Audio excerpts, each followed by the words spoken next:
Good morning student. आज हम discuss करेंगे कोवलेंट बॉन्ड्स के पैरामीटर्स को, जैसे कि bond length, bond angle, bond energy. इनको हम बारी बारी से डिस्कस करेंगे। सबसे पहले हमारे पास है बॉन्ड लेंथ। तो बॉन्ड लेंथ को हम कैसे देखते हैं? इसके लिए हमारे पास दो एटम हैं ए और बी, जो आपस में बॉन्ड बनाने जा रहे हैं।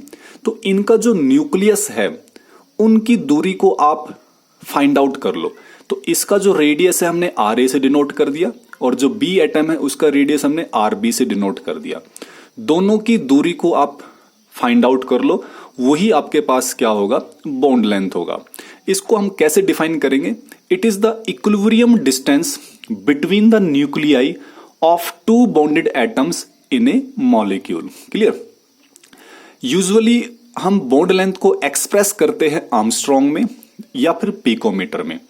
एक आर्मस्ट्रॉन्ग 10⁻⁻10 मीटर के बराबर होता है, जबकि पिकोमीटर जो है 10⁻⁻12 मीटर के बराबर होता है।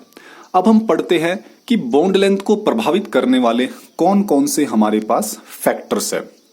तो सबसे पहला फैक्टर हमारे पास है मल्टीप्लिसिटी ऑफ बॉन्ड, यानी कि आपके पास मल्टीप्लिसिटी का मतलब होता है double bond, triple bond, single bond, यानी कि एक से ज्यादा अगर आपके पास बॉन्ड आते हैं तो मल्टीप्लिसिटी बॉन्ड उनको हम कहते हैं। अगर आपके पास किसी भी दो एटम के बीच में सिंगल बॉन्ड है, डबल बॉन्ड है या ट्रिपल बॉन्ड है, तो आपने हमेशा ध्यान रखना है सिंगल बॉन्ड वाला हमेशा ज्यादा बॉन्ड लेंथ वाला होगा। ठीक है, यानी कि जैसे जैसे मल्टीप्लिसिटी बढ़ेगी, आप देखो यहां से एक था बॉन्ड, अब दो हो गया, यानी कि मल्टीप्लिसिटी बढ़ गई।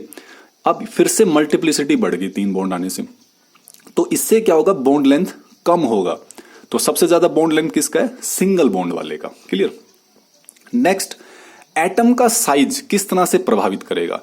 देखो, एटम का साइज अगर ज्यादा होगा, सीधी सी बात है, अगर ये दोनों एटम बड़े साइज के हैं या इनमें से एक भी एटम का साइज अगर हम बढ़ाते चले जाएं, तो सीधी सी बात है ये दूरी बढ़ती चली जाएगी, बॉन्ड लेंथ बढ़ता चला जाएगा। अब जैसे आपको पता है फ्लोरीन, क्लोरीन, ब्रोमीन, आयोडीन, तो आपको पता है फ्लोरीन से बड़ा होता है क्लोरीन, क्लोरीन से बड़ा होता है ब्रोमीन, ब्रोमीन से बड़ा होता है आयोडीन।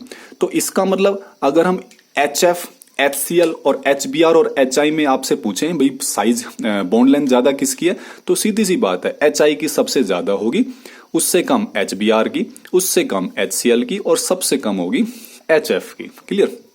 तो इसका मतलब बॉन्ड लेंथ इंक्रीज होगा अगर एटम का साइज अगर इंक्रीज हो रहा है। तो लास्ट है हाइब्रिडाइजेशन का क्या इफेक्ट पड़ेगा। देखो, आपको पता है जनरली हमारे पास sp3, sp2 और sp हाइब्रिडाइजेशन होती है। आपको यह भी पता है कि s ऑर्बिटल साइज में छोटा होता है। इसका मतलब जिसके अंदर s करेक्टर ज्यादा होगा, जिसके अंदर s करेक्टर ज्यादा होगा, उसका जो हाइब्रिड ऑर्बिटल बनेगा वो छोटे बनेगा, और अगर छोटा हाइब्रिड ऑर्बिटल बनेगा तो बॉन्ड लेंथ भी घटेगी। अब जैसे sp3 है, मान लो किसी की हाइब्रिडाइजेशन sp3 आती है, तो इसके अंदर s करेक्टर कितना है? 25%। इसके अंदर s करेक्टर कितना है? 33.3%।